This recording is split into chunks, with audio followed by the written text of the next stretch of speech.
அனைவருக்குமே வணக்கம். சற்று முன் கிடைத்திருக்கக்கூடிய ஒரு மிக மிக முக்கியமான செய்தி ஒன்று வெளியாகி உள்ளது.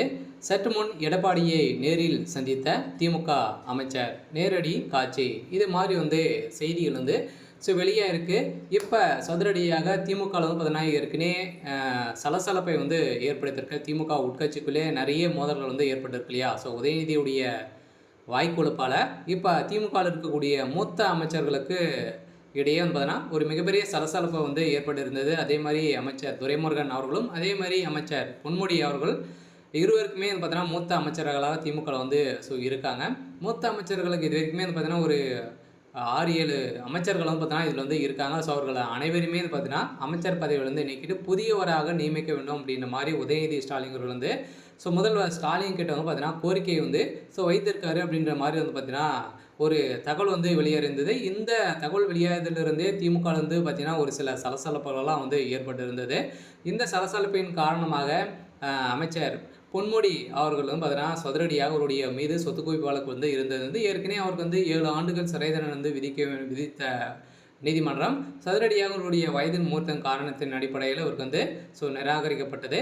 இதைத் தொடர்ந்து இப்போ மீண்டும் பொன்முடி அவர்கள் அமைச்சராக பொறுப்பேற்றிருந்த நிலையில் மீண்டும் அதிரடியாகவும் பார்த்தீங்கன்னா திமுகவுடைய அமைச்சரவையிலிருந்து அமைச்சர் பொன்முடி அவர்கள் நீக்கப்பட்ட சம்பவம் பரபரப்பை ஏற்படுத்தியிருந்தது. இதைத் தொடர்ந்து தான் செந்தில் பாலாஜி அவர்களும் இல்லாத அமைச்சராக இருக்கார்.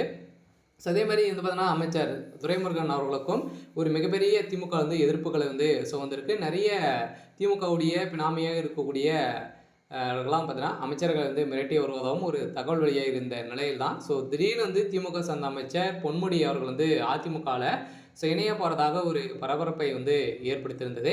இதன் அடிப்படையில் இப்போ அதிரடியாக பார்த்தீங்கன்னா ஒரு அதிகாரப்பூர்வமான ஒரு சில அப்டேட்கள்லாம் கிடைத்திருக்கு.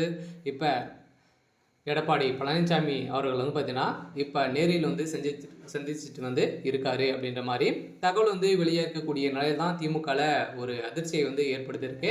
இருந்தாலுமே உதயநிதி ஸ்டாலினால் பார்த்தீங்கன்னா திமுகவே இரண்டாக சல்லியாக உடையக்கூடிய நிலையை தான் இப்போ வரப்போகுது. இருந்தாலுமே வருகின்ற சட்டமன்ற தேர்தலில் ஒரு மிகப்பெரிய மாற்றத்தோடு தான் திமுக இருக்க போகுது. சொல்ல பார்த்தீங்கன்னா திமுகவில் இருக்கக்கூடிய கூட்டணிகளும் பார்த்தீங்கன்னா ஒரு மிகப்பெரிய எந்த பக்கம் உடைய போகுது அப்படின்றத தெரியாமல் தான் இருக்காங்க. இருந்தாலும் ஒரு மிகப்பெரிய கட்சியாக இருக்கக்கூடிய விசிகாவும் பார்த்தீங்கன்னா திமுக விலக போகிறதாகவும் ஒரு அனௌன்ஸ்மெண்ட் வந்திருக்கு. இருந்தாலும் விசிகாவுக்கு ஒரே ஒரு சீட்டு மட்டும் தான் கொடுக்கப்படும் அப்படின்ற மாதிரி திமுகவுடைய தலைமகம் சொல்ல இப்போ பார்த்தீங்கன்னா அவர் 25 சீட்டுகள் கேட்டிருக்கக்கூடிய நிலையில் தான் திமுகவுக்கு எதிராக இருக்கார். இருந்தாலுமே இப்போ அமைச்சர் பொன்முடி அவர்கள் எடப்பாடி அவர்கள் நேரில் சந்திச்சுட்டு இருக்காரு அப்படின்ற மாதிரி ஒரு